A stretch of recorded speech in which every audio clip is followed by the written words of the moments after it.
But don't worry, I will tell you all the important points here. सारे important points इसी video में cover हो जाएंगे, कुछ भी रहेगा नहीं। तो ये तो बेटा रूट का टीएस है। मान लो ये रूट है, इसको मैंने कट कर दिया और मैं तुमको फ्रंट से दिखाऊं, उसका टीएस यानी कि ट्रांसवर्स सेक्शन। टीएस में तुमको सेंटर में एब्जॉर्प्शन बाय रूट्स का मतलब क्या है कि जो प्लांट का पार्ट होता है रूट्स, वो पानी को और मिनरल्स को नीचे से एब्जॉर्ब करता है, पर कैसे करता है। हेलो माय निंजास, कैसे हैं आप लोग? वेलकम टू आईसीएसई वाला class 9th and 10th। I hope you all are doing good. And अभी तक सारे बच्चों को पता चल गया होगा कि हम एक कंप्लीट सीरीज लाए हैं जिसमें हर सब्जेक्ट के हर चैप्टर्स को हम कवर करने वाले हैं छोटे से लाइफ टाइम में, ताकि आप रिवीजन कर सको। जब आपके एग्जाम्स आपके सर पर है तो आप किताब लेकर नहीं बैठोगे बेटा, बहुत लेंथी हो जाएगा, बहुत टाइम टेकिंग हो जाएगा।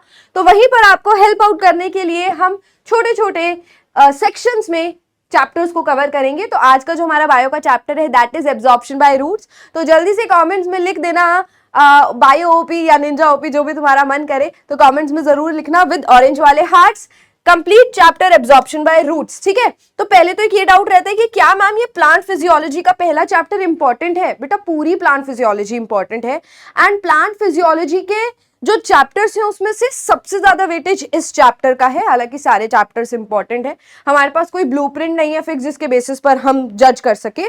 बट जितनी रिसर्च, जितने प्रीवियस ईयर पेपर्स 10 साल के देखे गए हैं, उसमें ये चैप्टर काफी ज्यादा वेटेज लेकर आता है, तो आप मिस नहीं कर सकते हो। But don't worry, I will tell you all the important points here. सारे इंपॉर्टेंट पॉइंट्स इसी वीडियो में कवर हो जाएंगे, कुछ भी रहेगा नहीं। So basically absorption by roots का मतलब क्या है कि जो प्लांट का पार्ट होता है रूट्स, वो पानी को और मिनरल्स को नीचे से एब्जॉर्ब करता है, पर कैसे करता है that we have to learn in this chapter. तो सबसे पहले तो रूट्स की क्या कैरेक्टरिस्टिक्स है जिसकी वजह से पानी बहुत अच्छे से एब्जॉर्ब हो जाता है। तो पहले तो बेटा देखो, the ability of the roots to draw water from the soil is dependent on 3 characteristics। पहला तो है a huge surface area। Surface area बड़ा होना चाहिए, सरफेस एरिया बड़ा होना चाहिए। a huge surface area, surface area अगर बड़ा होगा तभी तो ज्यादा दूर तक का जो पानी है सॉइल के अंदर वो एब्जॉर्ब हो पाएगा। तभी आप देखते हो रूट्स, बेटा प्लांट होगा छोटा सा, रूट्स जमीन में बहुत गहराई तक फैली हुई होती हैं।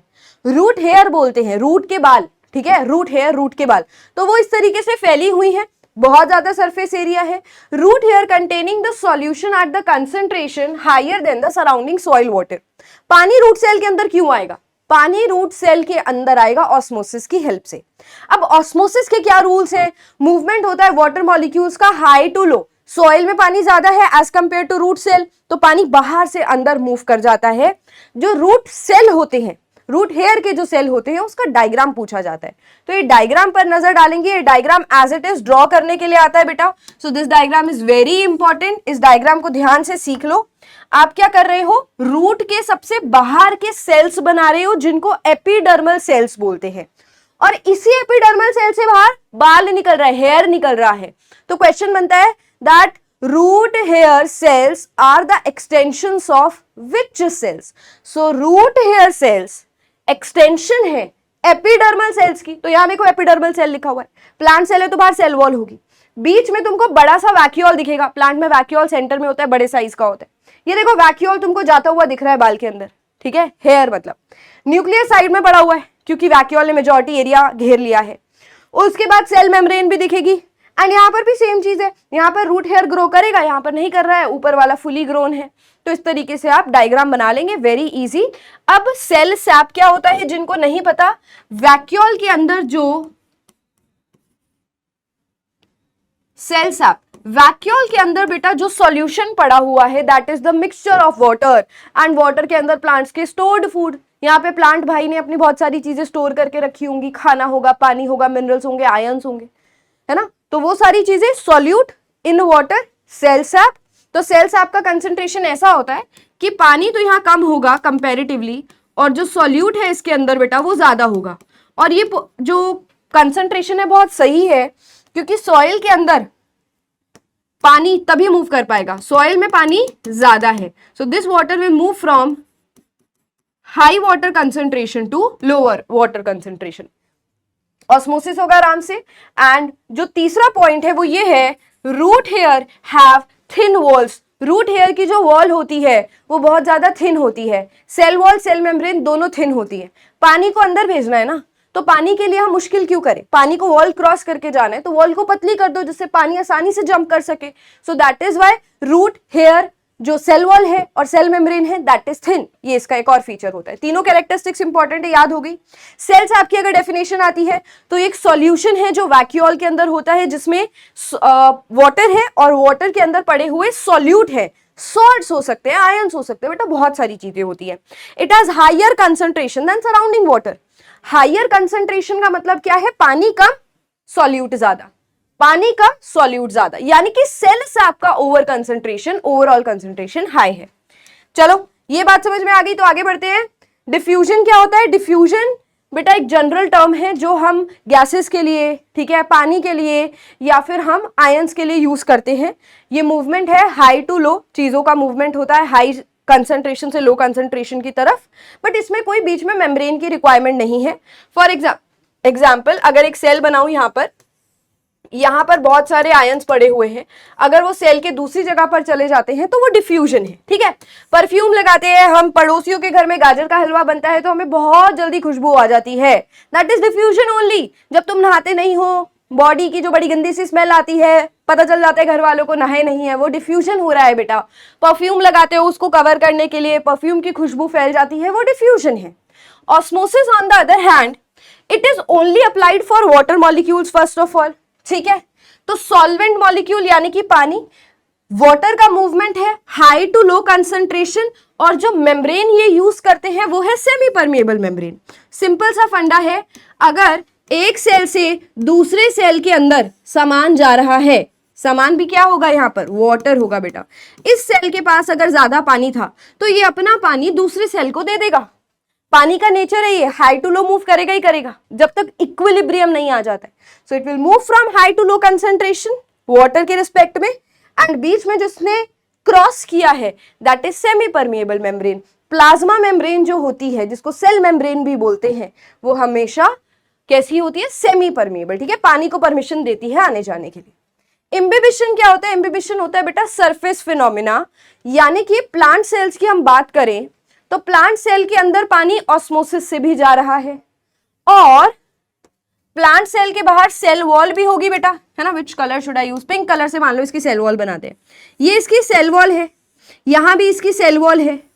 सेल वॉल के अंदर जो सेल्यूलोज है और कुछ बेटा प्रोटीन्स है, they love water, they are hydrophilic. Hydrophilic means पानी से प्यार वाले मॉलिक्यूल्स।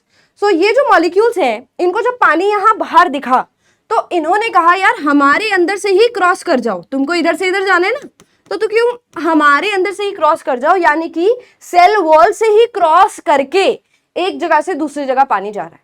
दिस इज इम्बिबिशन, और क्योंकि ये सेल के सरफेस पर हो रहा है इसीलिए इसको हम सरफेस फिनोमिना बोलते हैं। एक ऐसा फिनोमिना है जो लिविंग और बेटा डेड प्लांट सेल्स में हो सकता है। Absorb water by surface tension, hydrophilic substances जैसे कि प्रोटीन, सेल्यूलोज अटैच कर लेते हैं खुद को वाटर मॉलिक्यूल से और उसको पास करा देते हैं। फिर है एक्टिव ट्रांसपोर्ट। एक्टिव ट्रांसपोर्ट होता है एक्टिव यानी कि एक्टिव से आपको समझ आ रहा है like it is related to energy, है ना। तो एक्टिव ट्रांसपोर्ट मतलब कि एनर्जी खर्च करके मॉलिक्यूल्स को लिया गया है। अब एक्टिव ट्रांसपोर्ट में क्या एग्जांपल आता है? जो मॉलिक्यूल्स हैं, आयंस हैं, मिनरल्स हैं, सॉइल के अंदर है, ठीक है। एक बार फिर से इस डायग्राम पे आ जाओ। पानी तो चला जाएगा ऑस्मोसिस के थ्रू, बट बाहर ना कुछ मिनरल्स भी पड़े हुए हैं, ठीक है, बहुत सारे मिनरल्स भी पड़े हुए हैं। मिनरल्स जो है वो सॉइल में कम होते हैं और सेल सैप के अंदर ज्यादा होते हैं। सॉल्यूट में यहाँ मिनरल्स भी आ जाएंगे, ठीक है, जैसे कि नाइट्रोजन हो गया, फास्फोरस हो गया, बहुत सारे ऐसे मिनरल्स होते हैं जो इस प्लांट सेल को चाहिए। अब बेटा डिफ्यूजन कहता है कि molecules high to low move कर जाएंगे, बट यहाँ इस चीज की कोई सेंस नहीं बनी कि प्लांट सेल अपने मिनरल्स को बाहर भेज रहे हैं, डजंट मेक सेंस, उनको तो और मिनरल्स चाहिए। तो अब ये लो टू हाई मूवमेंट कराने के लिए एनर्जी खर्च करेंगे। लो टू हाई मूवमेंट हो रहा है तो these plant cells will use ATP, इसी को हम एक्टिव ट्रांसपोर्ट बोलते हैं। एनर्जी खर्च किया ना, तो बहुत सिंपल सी बात है, देखो पानी बाहर से अंदर कैसे जा रहा है? ऑस्मोसिस से। मिनरल्स कैसे जा रहे हैं? By using energy, by using ATP. Done है? देन आगे आ जाओ। यहां पर बेटा एक ऑस्मोटिक प्रेशर एक टर्म होती है। ऑस्मोटिक प्रेशर क्या होता है? जैसे यहां पर हमारे पास एक सेटअप है, ठीक है, एक सेटअप है जैसे हमारे पास यहाँ पर, गिव मी 1 सेकेंड, इस वाले पर आ जाओ। एक्चुअली डायग्राम बहुत इंपॉर्टेंट है, इस डायग्राम से एज इट इज क्वेश्चंस आ जाते हैं। आओ इसको समझते हैं। हमारे पास एक बीकर है, बीकर के अंदर हमने डाल दिया प्योर वाटर, ठीक है, यहां पर प्योर वाटर है, सिर्फ पानी है, पानी। फिर इसके अंदर ये तुमको एक फनल दिख रही है, इसको हम थिसल फनल बोलते हैं। थिसल फनल को यहां से कवर कर दो by any semi permeable membrane. Semi permeable membrane हमारे एक्सपेरिमेंट के लिए हम क्या क्या यूज कर सकते हैं, याद कर लो यहीं पर। एक तो हम सेलोफेन पेपर यूज कर सकते हैं, सेलोफेन पेपर जो कि बिल्कुल इसी की तरह होता है बेटा, सेमी परमिएबल नेचर है उसका, यानी कि वाटर को तो अलाउ करेगा जाने के लिए, बट जो मॉलिक्यूल्स हैं, बड़े बड़े आयन्स है, प्रोटीन्स है, उनको नहीं जाने के लिए अलाउ करता है, ठीक है। सेलोफेन पेपर सेमी परमिएबल की तरह काम करता है। Parchment paper, it works as semi permeable membrane, ठीक है। फिर एग मेम्ब्रेन होती है, एग मेम्ब्रेन, एनिमल ब्लैडर, ठीक है, एनिमल टिश्यू, ये कुछ सेमी परमिएबल मेम्ब्रेन की तरह काम कर सकते हैं। इसके अलावा जो काम नहीं कर सकते, based on that some questions can come ना, आपको पूछा जा सकता है एमसीक्यू में कि कौन सी सेमी परमिएबल मेम्ब्रेन है, तो ये सारी तो हैं। जो नहीं है वो कौन सी है, एक तो होता है बेटा आपका रबर शीट, रबर शीट। तो रबर से बनी हुई कोई शीट है, वहां से पानी भी नहीं जाएगा और आयंस भी नहीं जाएंगे, सॉल्यूट भी नहीं जाएगा। फिर एक होता है हमारा मस्लिन क्लोथ, मस्लिन क्लोथ। अब ये जो मस्लिन क्लोथ है, ये बिल्कुल ऐसे कॉटन के कपड़े जैसा होता है, जिससे पानी और छोटे छोटे मॉलिक्यूल सब पास कर जाते हैं। तो बेसिकली ये दोनों सेमी परमिएबल में फेल हो जाएंगे। जो रबर शीट है वो तो बिल्कुल अलाउ नहीं करेगी, ना सॉल्वेंट को ना सॉल्यूट को। मस्लिन क्लोथ से दोनों चीजें पास ऑन हो जाती हैं, तो ये दोनों ही हमारे एक्सपेरिमेंट के लिए फिट नहीं है। एक्सपेरिमेंट है क्या, वाटर है बाहर, थिसल फनल के अंदर हमने डाल दिया वाटर, और वाटर में मान लो सॉल्ट डाल दिया, सॉल्ट इज अ सॉल्यूट, ठीक है। तो सॉल्वेंट एंड सॉल्यूट दोनों चीजें हैं, सॉल्यूशन बना रही हैं। बाहर से पानी अंदर अब जाएगा या नहीं जाएगा ये आपको बताना है। देखो बाहर बीकर में प्योर वाटर है, यानी कि water molecules are comparatively high as compared to the water inside thistle funnel. Now there will be movement of water from high concentration to low concentration. It will move. ये thistle funnel के अंदर जाएगा और यहाँ पर हमने semi permeable membrane लगाई है तो सक्सेसफुली जाएगा। बट हमारा पानी और एक्सपेरिमेंट ये हुआ है, इसको कंफर्म कैसे करेंगे, हम पहले अपने पानी का लेवल देख लेंगे विच इज इनिशियल लेवल, यहाँ पे फाइनल है। मान लो यहाँ था पानी का लेवल, पहले एक्सपेरिमेंट होने के बाद पानी का लेवल राइज कर गया और ऊपर की तरफ आ गया, फाइनल लेवल हो गया। बेटा बाहर से पानी अंदर आया ना, तो थिसल फनल का लेवल राइज कर जाएगा, जिससे हम प्रूव कर सकते हैं कि हाँ भाई ऑस्मोसिस हुआ है। So this was the experiment, ठीक है। इससे रिलेटेड कुछ क्वेश्चंस आ सकते हैं। तो now if you go back to our slide, यहाँ पर आ जाओ। यहाँ पर अब एक और एक्सपेरिमेंट है छोटा सा, जिससे हम ऑस्मोटिक प्रेशर को समझते हैं। आपने देखा कि बाहर से पानी अंदर आ रहा है, मूवमेंट हो रही है वाटर मॉलिक्यूल्स की। अब ऑस्मोटिक प्रेशर होता है कि हमें कम से कम कितना प्रेशर लगाना पड़ेगा कि हम उस वाटर मॉलिक्यूल की एंट्री को रोक सकें, that is osmotic pressure. Basically पानी आ रहा है बाहर से अंदर की तरफ, now we have to apply pressure to stop it, and जितना प्रेशर हमको कम से कम लगाना पड़ेगा उस वाटर मॉलिक्यूल को मूव करने से रोकने के लिए, दैट इज ऑस्मोटिक प्रेशर। कुछ नहीं रटना, मेरे साथ बोलो, it is the minimum pressure, कम से कम प्रेशर जो लगाना पड़ेगा, दैट मस्ट बी एक्सर्टेड। क्यों लगाना पड़ेगा, रोकना है, टू प्रिवेंट किसको, पैसेज ऑफ वाटर मॉलिक्यूल्स, कहां से, from beaker into the thistle funnel, है ना, ऑफ प्योर सॉल्वेंट यानी कि water into the solution when two are separated by semi permeable membrane, ठीक है। तो ये पिस्टन है बेटा, पिस्टन को यूज करके हम यहाँ पे प्रेशर लगाते हैं पानी को रोक सके आगे जाने के लिए। एक्सो ऑस्मोसिस और एंडो ऑस्मोसिस क्या होता है, एक्सो से याद रखेंगे एग्जिट, एक्सो मतलब एग्जिट। तो अगर एक सेल है, सेल के बाहर पानी कम है और सेल के अंदर पानी ज्यादा है, what will happen, the water will move out, the water will move out and the shape of cell will also change. ये सेल श्रिंक हो जाएगा बेटा, श्रिंक, और ये मूव कर जाएगा बाहर। This is known as exoosmosis, that is the water is moving out from the cell, water exit कर रहा है। Endoosmosis में क्या होता है, this is the cell, बाहर पानी ज्यादा है, अंदर पानी कम है, so water will move from outside to inside, जिसका रिजल्ट क्या होगा कि सेल स्वेल कर जाएगा, फूल जाएगा, ठीक है। And water will move outside to inside, endo यानी कि एंटर करा है पानी ने बाहर से सेल के अंदर एंटर करा है, तो उसको हम बोलते हैं endosmosis. So the movement of water outside the cell, exoosmosis, the movement of water from outside to inside the cell, endoosmosis. Now solutions discuss कर लेते हैं कि ये कंडीशन कब आएगी कि सेल अपना पानी बाहर क्यों देगा। बेटा जब हम इसको हाइपरटोनिक सॉल्यूशन में डालेंगे, विद सॉल्यूशन हाइपरटोनिक सॉल्यूशन कैसा होता है, which has less amount of water and more amount of solute. देखो तभी मैंने यहां पर पानी कम रखा है। कैसे याद रखोगे, hyper R sound and shrink R sound, hypertonic shrink, hypertonic में सेल श्रिंक करता है। फिर आ जाओ यहां पर हमने कौन सा सॉल्यूशन यूज किया होगा, हाइपोटोनिक। हाइपो से याद रखना हिप्पो, हिप्पोपोटेमस बहुत ही बड़ा मोटू सा है ना एनिमल होता है, तो it is Golu Molu in size, तो वहां से याद रखना सेल भी जो है वो गोलू मोलू हो जाता है, यानी कि फूल जाता है, स्वेल कर जाता है, ठीक है। सो यहां से ना बहुत इंपॉर्टेंट बातें सीख रहे हो बेटा। फिर उसके बाद कुछ फोर्सेस हैं जो कंट्रीब्यूट करते हैं पानी को नीचे से ऊपर पहुंचाने में। कौन कौन से फोर्सेस हैं आओ देखते हैं।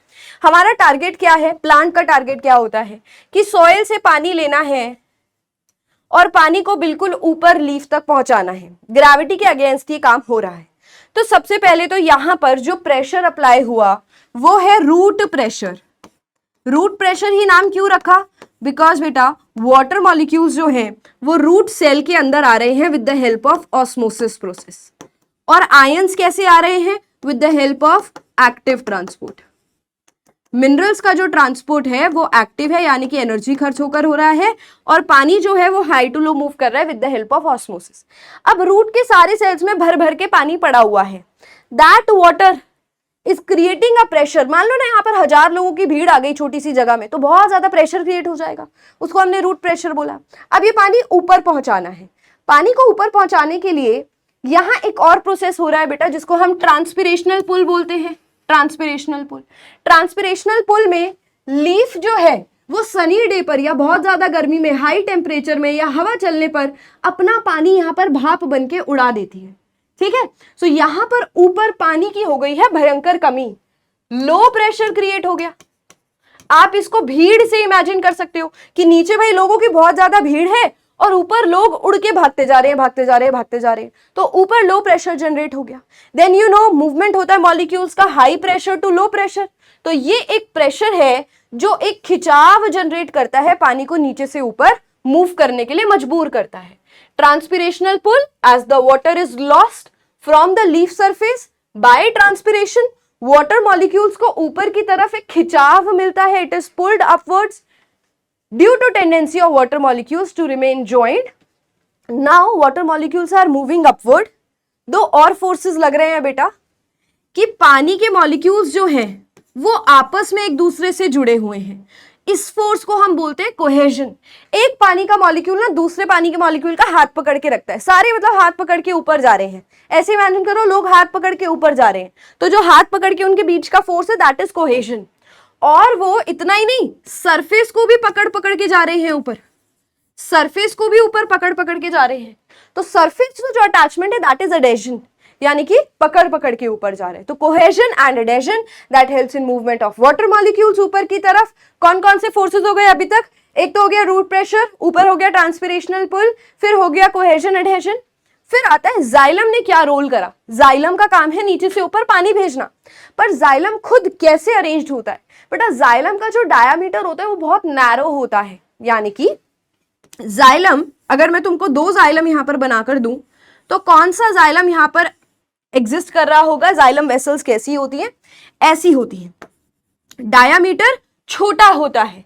छोटे डायामीटर से क्या होगा, थोड़ा सा भी अगर पानी आ गया ना तो थोड़ा सा भी पानी हाइट तक पहुंच जाता है। यहां पर थोड़ा सा भी पानी आया वो कम हाइट पर ही रह जाएगा, डायामीटर क्योंकि बड़ा है। यहाँ पर डायामीटर छोटा है, हाइट तक पानी ऊपर जाता है, इसको हम नैरो कैपिलरीज बोलते हैं या फिर कैपिलैरिटी ऑफ जाइलम वेसल्स बोलते हैं। यहाँ लिखा हुआ है capillarity, narrow diameter of xylem vessels causes the water from low level to rise to fill up the vacuum created by the loss of water due to transpiration from the leaves।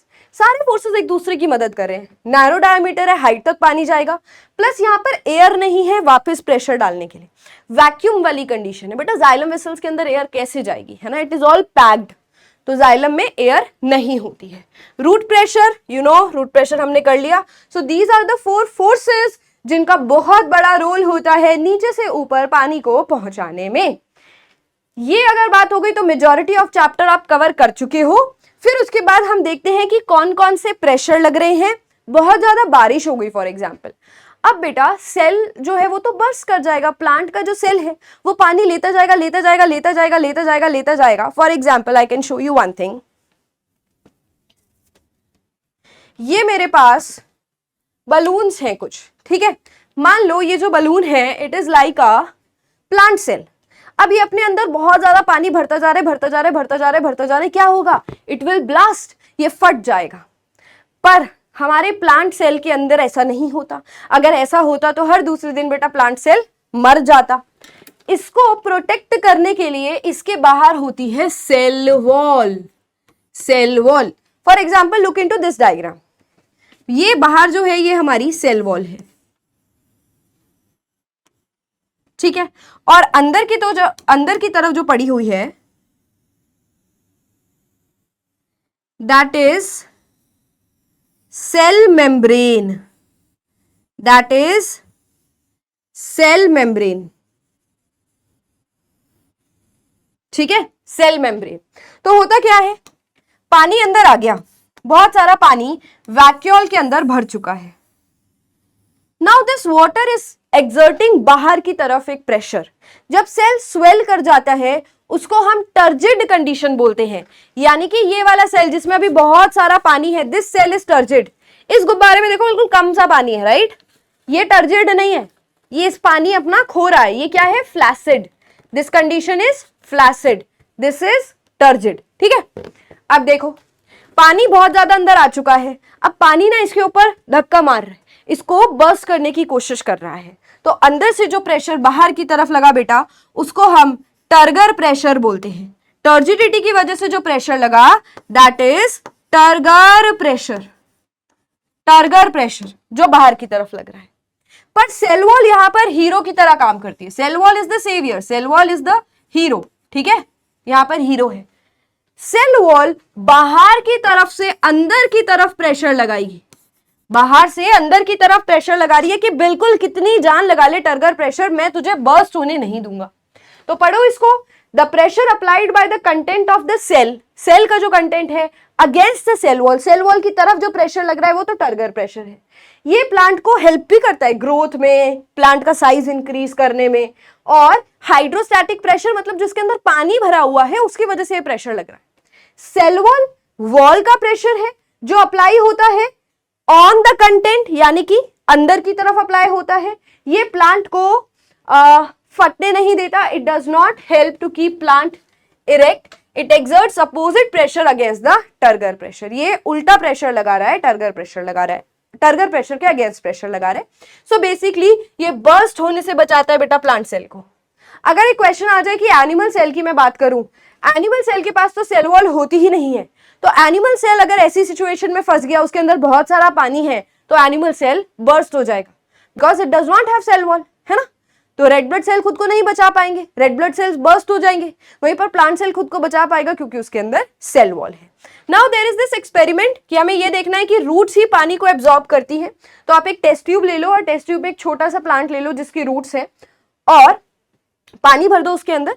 Oil की layer जरूर लगा देना ताकि पानी यहां से भाप बन के ना उड़े, इवापोरेशन ना हो। So when you have perform this, when you are doing this experiment, make sure कि आप देख लो पानी का लेवल क्या है, ठीक है। पानी का लेवल स्टार्टिंग में यहां पर था, अब आप इसको छोड़ दीजिए 3-4 घंटे के लिए। Then you will, what will happen in plant, root से पानी एब्जॉर्ब हुआ है, ऊपर गया है ऊपर गया ऊपर गया, इसके पास गया इसके पास गया इसके पास गया, ये कंफर्मेशन हो जाता है क्योंकि पानी का लेवल नीचे आ जाता है। देखो यहां पर पानी का लेवल नीचे आ चुका है। ये एक कंट्रोल सेटअप हम लगाते हैं टू चेक कि हमारा एक्सपेरिमेंट सही हुआ है ना। मान लो इस वाली टेस्ट ट्यूब के अंदर भी पानी का लेवल नीचे आ जाता तो फिर तो हमारा एक्सपेरिमेंट सही नहीं था, क्योंकि इसमें नीचे आया, हम रीजन दे रहे हैं कि भाई यहां से पानी चला गया है, इसमें भी नीचे आ गया तो फिर हमारा रीजन गलत हो गया। इसमें नीचे नहीं आया, दैट कंफर्म्स कि हमारा रीजन सही है। इसको हम कंट्रोल सेटअप बोलते हैं, जो कि एक वेरिफिकेशन देता है बेटा हमारे एक्सपेरिमेंट की कि सही है या नहीं है।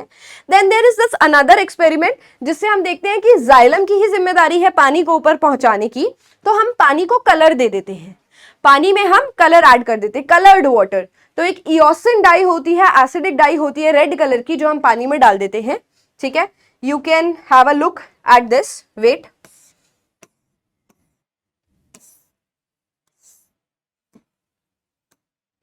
ये देखो बेटा क्या हो रहा है इसके अंदर, आपने एक बीकर के अंदर बेसिकली छोड़ दिया है, ये एक प्लांट डाल दिया है आपने, कलर्ड वाटर। ठीक है, आप इसको थोड़ी देर के लिए छोड़ दोगे, आपको सारी चीजें बिल्कुल पिंक कलर की होती हुई दिखेंगी। ये देखो यहां पर पानी गया होगा, you can see the change in colour of the petals. ठीक है, अब आपको स्टेम के अंदर और रूट के अंदर देखना है तो आप उसको कट करते हो और कट करके माइक्रोस्कोप की हेल्प से देख सकते हो। तो ये तो बेटा रूट का टीएस है। मान लो ये रूट है, इसको मैंने कट कर दिया और मैं तुमको फ्रंट से दिखाऊं उसका टीएस यानी कि ट्रांसवर्स सेक्शन। टीएस में तुमको सेंटर में जाइलम दिखता है। अब यहां पर आ जाओ स्टेम में, ये स्टेम में बेटा जाइलम की अरेंजमेंट होती है। तो क्या डिफरेंस है, रूट में तो बिल्कुल ऐसे सेंटर में पड़ा हुआ है और स्टेम के अंदर ये एक कॉर्टेक्स एरिया के आसपास इस तरीके से अरेंज होता है। ये स्टेम का अरेंजमेंट है और बेटा यहां ऊपर आपको लीफ में दिख जाएगा। So this is how water is moving. Confirm हो गया कि जाइलम टिश्यू ही पानी को लेके जाता है। ठीक है, माइक्रोस्कोप से देखते हैं हम इसको। आगे आ जाओ। Then to show that food is conducted through phloem, phloem tissue का काम है फूड को कंडक्ट करना। तो यहां पर हमने एक प्लांट लिया और जाइलम अंदर की तरफ होता है, बाहर की तरफ फ्लोएम होता है। तो हमने इसके बाहर बाहर की रिंग को कट कर दिया, सेंटर में हमने जाइलम टिश्यू छोड़ दिया। लीफ ने एक खाना प्रिपेयर किया होगा और वो खाना लीफ से नीचे वाले पार्ट्स में आता है।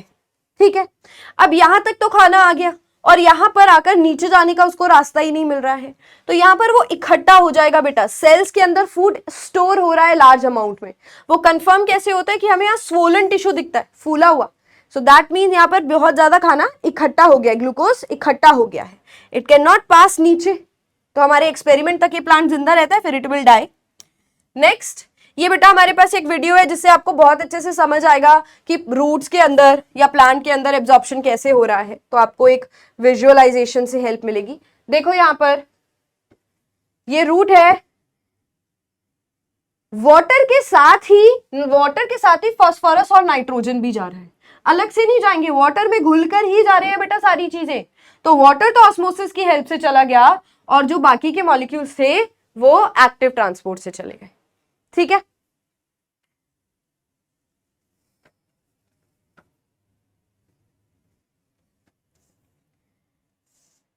नाउ सम इंपॉर्टेंट टर्म्स जो यहां पर आती है। टर्जिडिटी क्या होता है, टर्जिडिटी मतलब सेल की ऐसी कंडीशन जिसमें उसके अंदर मैक्सिमम पानी भरा हुआ है। So it is the state of cell in which the cell wall is rigid, cell wall बिल्कुल ऐसे सख्त हो गई है क्योंकि उसके ऊपर प्रेशर पड़ रहा है, अंदर से बहुत ज्यादा पानी भरा हुआ है सेल के अंदर। And to increase the volume by absorption of water. Flaccidity opposite condition है। फ्लैसिडिटी कंडीशन क्या होती है, जब सेल वॉल का पानी बिल्कुल, जब सेल का पानी बिल्कुल खत्म हो गया है। ये जो येलो वाला बलून है इसका मान लो तुम बिल्कुल इसका अंदर का जो एयर है वो बाहर जा रही है, राइट, बहुत कम हो चुकी है। तो सेम जब सेल का पानी जो है बहुत खत्म हो चुका है, सेल बिल्कुल सिकुड़ चुका है, श्रिंक हो चुका है बेटा, तब हम उसको फ्लैसिडिटी बोलेंगे। और ये वाला जो बलून है जिसमें मैक्सिमम वाटर है इसको हम टर्जिड बोलेंगे, टर्जिड यानी कि गप्पू। ठीक है, क्लियर हो गया। उसके बाद है प्लाज्मोलाइसिस। फ्लैसिडिटी और प्लाज्मोलाइसिस में क्या डिफरेंस है, जो प्लाज्मोलाइसिस है ना वो बिल्कुल अंतिम कंडीशन है एक बलून की या एक सेल की। फॉर एग्जाम्पल अभी तो मैं इसको फ्लैसिड बोल सकती हूं, अब बिल्कुल मैं इसको किल कर दूंगी, किल भी नहीं, मैं इसका बिल्कुल पानी निकाल दूंगी, 100% मैं इसका पानी निकाल दूंगी। ठीक है, तो इसको बर्स्ट मैं कर रही हूं बट सच में बर्स्ट नहीं होता है प्लांट सेल, ये तो बर्स्ट ही नहीं हो रहा। तो हो गया। देखो बेटा, देखो। अब ये जो कंडीशन रह गई है ना, ये है प्लाज्मोलाइसिस। प्लाज्मोलाइसिस जब डेफिनेशन लिखने के लिए आए तो आप इसके नाम पर इसकी डेफिनेशन बनाओगे, plasmo related to plasma membrane. It is the contraction, lysis मतलब टूट जाना। तो यहां पर जो साइटोप्लाज्म है और जो सेल मेम्ब्रेन है वो बिल्कुल सिकुड़ चुकी है, कॉन्ट्रैक्ट हो चुकी है। It is the contraction of cytoplasm from the cell wall caused due to withdrawal of water. ये कब होगा? जब सेल का पानी बिल्कुल बाहर निकल चुका है। फ्लैसिडिटी, सेल श्रिंक हो चुका है और टाइट नहीं है। अब देखो फ्लैसिडिटी और तुमको बहुत ज्यादा प्लाज्मोलाइसिस में कंफ्यूजन है। ये सेल का साइटोप्लाज्म बिल्कुल श्रिंक हो चुका है, दिस इज प्लाज्मोलाइसिस। ये क्या है कंडीशन? जब थोड़ा सा पानी है, बिल्कुल बेटा एज पर है, इसका पानी भी खत्म होने को आया है। So this condition is flaccidity, ठीक है। और ये वाली जो कंडीशन है फुल जो भरा हुआ है, दिस इज टर्जिडिटी, ठीक है। तो ये बहुत बढ़िया बलून्स मुझे मिल गए आज स्टूडियो में। गटेशन क्या होता है? जब पानी पानी के रूप में ही लीफ से बाहर चला जाए। लीफ, कुछ लीफ के मार्जिन पर छोटे छोटे पोर्स होते हैं जिनको हम हाइडाथॉट्स बोलते हैं। तो अगर हाइडाथॉट्स की हेल्प से पानी बाहर जा रहा है, दैट इज गटेशन, ठीक है। अब बेटा यहां पर आते हैं हम इंपॉर्टेंट क्वेश्चंस की तरफ, जो कि बार बार पूछे गए हैं। या तो क्वेश्चन या कॉन्सेप्ट रिपीट होता है। ये वाला इतना इंपॉर्टेंट डायग्राम है। यहां पर तुमको क्या दिख रहा है बेटा? एक प्लांट सेल दिख रहा है। ये प्लांट सेल की सेल वॉल है और फिर तुमको अंदर कोई सेल मेम्ब्रेन नहीं दिख रही है। सेल मेम्ब्रेन तुमको यहां दिख रही है। यहां सेंटर में तुमको वैक्यूल दिख रहा है, वैक्यूल, ये वैक्यूल है बेटा। और यहां पर न्यूक्लियस है। इसको लेबल कर देते हैं पिछले साल का। बेटा पिछले साल का ये डायरेक्ट क्वेश्चन है, पता है? पिछले साल का ये लास्ट आखिरी क्वेश्चन है। लेबल करने के लिए आया है। सबसे बाहर वाली सेल वॉल है, ये क्या है? प्लाज्मा मेम्ब्रेन या सेल मेम्ब्रेन। सेल मेम्ब्रेन भी लिख सकते हो, एक ही बात होती है। अभी तक भी नहीं पता तो याद कर लो, सेल मेम्ब्रेन और प्लाज्मा मेम्ब्रेन सेम है। बट यहां पर क्या सिचुएशन है? सेल मेम्ब्रेन और प्लाज्मा मेम्ब्रेन की श्रिंक हो चुकी है, बिल्कुल श्रिंक वाले सिचुएशन में जा चुकी है, ठीक है। ये क्या है? इसका साइटोप्लाज्म है। साइटोप्लाज्म बिल्कुल रिड्यूस हो चुका है, बिल्कुल श्रिंक हो चुका है, ठीक है। बट सेल वॉल को कोई फर्क नहीं पड़ता, सेल वॉल हमेशा सख्त रहती है, यानी कि रिजिड रहती है। ये जो कंडीशन है इसको हम प्लाज्मोलाइसिस बोलते हैं। आओ हम इस क्वेश्चन को पढ़ें। एक प्रैक्टिकल एग्जाम था। Plant cell in particular solution was placed. Plant cell को हमने एक सॉल्यूशन में रखा, कंपाउंड माइक्रोस्कोप से देख रहे हैं। स्टूडेंट्स को बोला गया कि ऑब्जर्व करो और टोनिसिटी बताओ ऑफ द सॉल्यूशन, ठीक है, and mention the process that occurred in the cell. बेटा इस सेल ने अपना पानी बाहर दे दिया होगा, तभी तो ये श्रिंक हुआ है। अब पानी बाहर यानी कि क्या हुआ है? एक्सोऑस्मोसिस, एक्सोऑस्मोसिस हुआ है। और ये कौन से सॉल्यूशन में होता है? हाइपरटोनिक में जब डालते हैं। कैसे याद करोगे इमीडिएटली? क्योंकि सेल श्रिंक हुआ है। श्रिंक से याद रखना, श्रिंक यानी कि हाइपरटोनिक। तो यू हैव टू टेल कि हुआ क्या होगा। एक तो एक्सोऑस्मोसिस हुआ है और हाइपरटोनिक सिचुएशन है, यानी कि option D is the right answer. आगे आओ नेक्स्ट। ये हो गया बेटा, इस एक्सपेरिमेंट को अच्छे से देख लेना, इससे क्या क्वेश्चंस बन सकते हैं। You have to identify. ये रहा बेटा 2025 का तुम्हारा फाइनल पेपर का क्वेश्चन है। ये डायग्राम दिया हुआ है और आपसे पूछा गया है लेबल करो साइटोप्लाज्म कहाँ है। तो पहले तो ये सेल वॉल है बाहर की तरफ, ये सेल वॉल है बेटा जो बिल्कुल रिजिड है। ये प्लाज्मा मेम्ब्रेन है, पीएम लिख रही हूं शॉर्ट फॉर्म में, जो श्रिंक हो चुकी है। यहां साइटोप्लाज्म होगा, दिस इज साइटोप्लाज्म। और अंदर में ये जो बड़ा सा तुमको दिख रहा है ये वैक्यूल है। वैक्यूल भी तुमको फूला हुआ नहीं दिख रहा है बेटा, श्रिंक होता हुआ दिख रहा है। कौन से सॉल्यूशन में डालेंगे हम इसको? हाइपरटोनिक सॉल्यूशन में डालेंगे। तो हाइपरटोनिक बाहर लिख कर आना, हाइपरटोनिक बाहर लिखेंगे बेटा, हाइपरटोनिक सॉल्यूशन। प्लाज्मा मेम्ब्रेन हमने लेबल कर दिया। तो देखो ड्रॉ करने के लिए नहीं आया पर लेबलिंग के लिए आ गया। एक्टिव ट्रांसपोर्ट की डेफिनेशन लिखनी है, बताना है कि ट्रांसपिरेशन और गटेशन कौन से पार्ट से होता है। ये बेटा ट्रांसपिरेशन वाले चैप्टर में मैं तुमको बताऊंगी। Draw a neat and label diagram of root hair, बना लोगे। जो सबसे पहले मैंने तुमको डायग्राम बताया था, ये पूरा 3 नंबर का डायग्राम ड्रॉ करने के लिए आया है। ड्रॉइंग अच्छी नहीं है कोई बात नहीं, डायग्राम नीट एंड क्लीन बनाना है तुमको, लेबलिंग सही करनी है तुमको। ठीक है। Then mention 1 characteristics of roots for absorbing water from the soil. 1 क्या, तुमको तो 3 पता है। सेल सैप का कंसंट्रेशन हाई होता है ताकि पानी अच्छे से अंदर आ सके, ठीक है। थिन रूट हेयर, जो रूट सेल है उसकी सेल वॉल और सेल मेम्ब्रेन थिन होती है।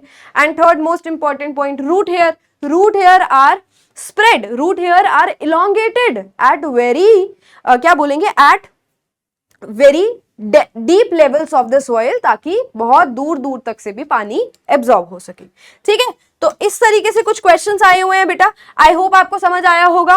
एंड हमने मोस्टली सारी चीजें यहाँ पे कवर कर ली हैं जो आपको पता होनी चाहिए। छोटी छोटी ट्रिक्स जैसे shrink hypertonic and hypotonic is जब सेल के अंदर पानी आ जाएगा, स्वोलन कंडीशन है। तो ये छोटी छोटी बातें याद रखना, गटेशन क्या होता है, कौन से फैक्टर्स है जिससे पानी एब्जॉर्ब होता है, this is something that you should know. बस इतना बहुत है। कमेंट्स में लिखकर जरूर जाना कि कैसी लगी आपको वीडियो। बायो ओपी लिख देना, निंजा ओपी लिख देना। बाय बाय, जल्दी मिलूंगी दूसरी वीडियो के साथ, तब तक के लिए ध्यान रखो, टेक केयर ऑफ योरसेल्फ।